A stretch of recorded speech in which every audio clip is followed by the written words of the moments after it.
А с чем у тебя ассоциируется Новый год? Давай я расскажу то, с чем он ассоциируется у меня, и мы посмотрим, насколько мы с тобой близки. Я расскажу вам три истории, которые, наверное, больше всего сформировали мое ощущение Нового года. Я не могу сказать, что Новый год для меня какой-то плохой праздник. Нет. Это всегда хорошо, это семейный праздник, когда у тебя есть семья. Когда ты живешь за границей, да, когда ты выбрал немножко другие реалии, не всегда бывает так, что твоя семья рядом.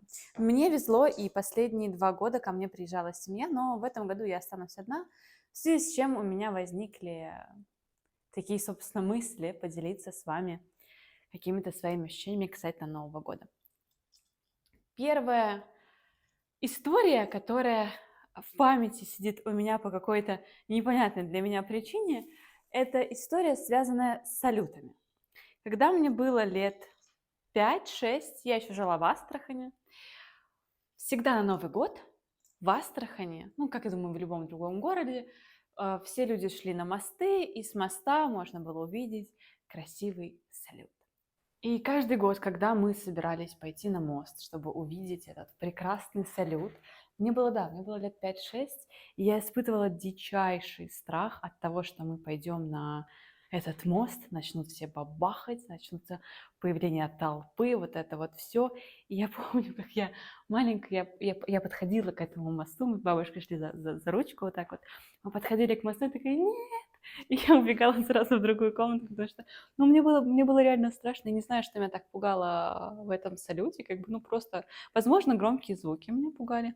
Возможно, тогда начала появляться какая-то моя социофобия. Кто его знает. Ну, хотя я не социофоб, я люблю людей, но при всем при этом я не люблю большие скопления людей. И, наверное, да, наверное, это все-таки шло оттуда. И как-то повелось так, что в дальнейшем все мои салюты в жизни были не очень. Они были связаны с какими-то печальными воспоминаниями у меня. Я либо узнавала какую-то не очень информацию, либо я боялась, что я узнаю какую-то информацию. В общем, салют в моей жизни, наверное, с самого детства не шел. Но прекрасное в этом есть то, что когда ко мне в позапрошлом году приехала семья в Праге, безумно красивый салют, я вам сейчас покажу, как это выглядит. Это очень красиво, и я всегда была в восторге от того, как это выглядело в Праге. И моя мечта была, чтобы приехала моя семья и показала им салют, и вот мы стоим, вот под этот вот салют. Это единственный момент, когда я действительно хотела попасть на салют. И моя мечта исполнилась 2 года назад, когда мама с Андрюшкой приехали, и мы с Андреем пошли на салют, и я понимаю, что да, это моя мечта, я в Праге, и здесь со мной мой брат, который встречает Новый год, и для которого этот салют просто что-то нечто, потому что, ну, вы видели, сколько там одновременно салютов, нигде такого не бывает, здесь горит просто вся Прага. И это было классное воспоминание, несмотря на то, что в целом я не люблю салюты. Я бы сказала так, что позже вы поймете еще больше, почему салюты для меня все равно продолжают оставаться каким-то мистическим злым знаком, несмотря что были положительные моменты. В общем, вторая история, она не самая приятная, но, наверное, она сформировала во мне некоторые вещи. И эта история связана с моим отцом.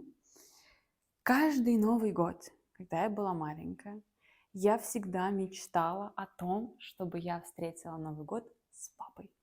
У меня папа выпивал. Не могу сказать иногда, да, скажем, всегда, но при всем при этом он работал, да, в семье были деньги. Но каждый Новый год, до наступления Нового года, мой папа напивался. И моя мечта всегда была встретить Новый год, вот это вот вместе с папой, под бой курантов.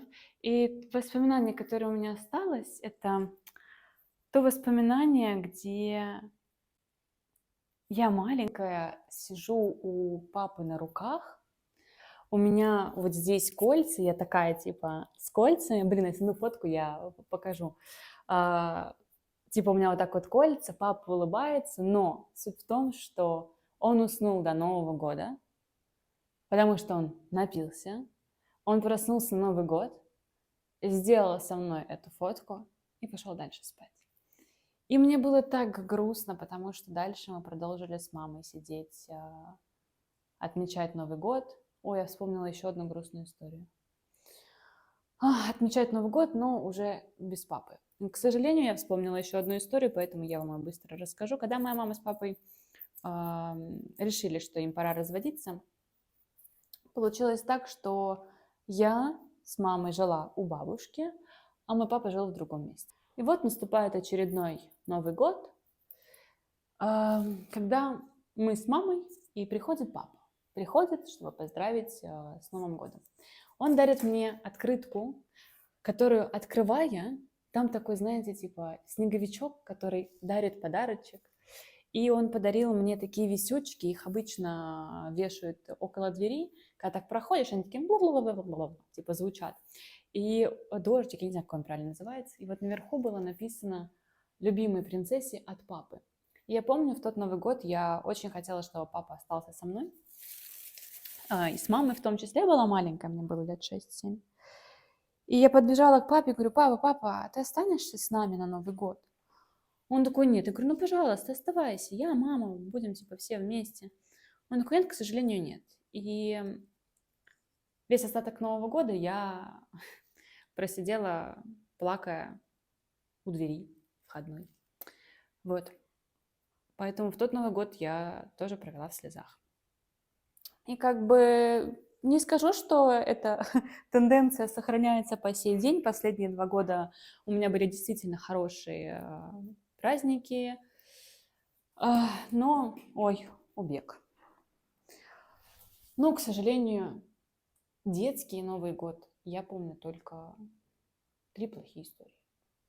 Да, наверняка были хорошие, наверняка. Наверняка нам устраивали какие-то праздники, наверняка нам дарили подарки.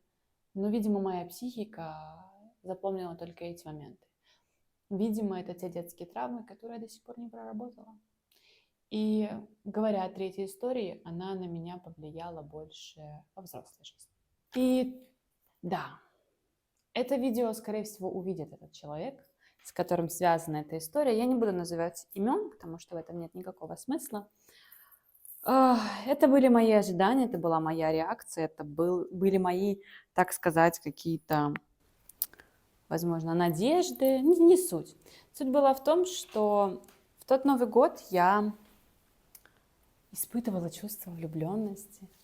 И я была с человеком, с которым мы собирались пойти встретить салют.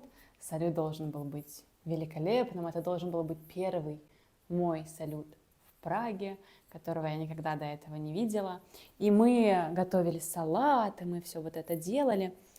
И я вся в ожидании того, что мы пойдем на этот салют, случайно, клянусь, не специально, увидела, как ему пришли фотографии интимного характера, не от меня, хотя мы как бы были в своего рода отношениях. И я понимаю, что... Я не знаю, почему я тогда не сказала ничего, но я помню это чувство, и мне стало так мерзко, неприятно и обидно. И оно прям, вот знаете, где-то тут внутри это чувство у меня сидело. И я с этими чувствами отправилась смотреть свой первый красивый салют в Праге. И все бы ничего, если бы перед моими глазами не было бы этих картинок, да? Возможно, тогда оно было бы все намного проще, намного красивее. И вы знаете, это смешанное чувство, когда ты хочешь порадоваться салюту, но тебя сзади обнимает человек, который находится в переписке с другим человеком, и ему присылают интимные фотографии. И я смотрела сквозь слезы на этот салют. Конечно, он был намного красочнее, да, потому что, слезы так немножко подмазывали всю картинку.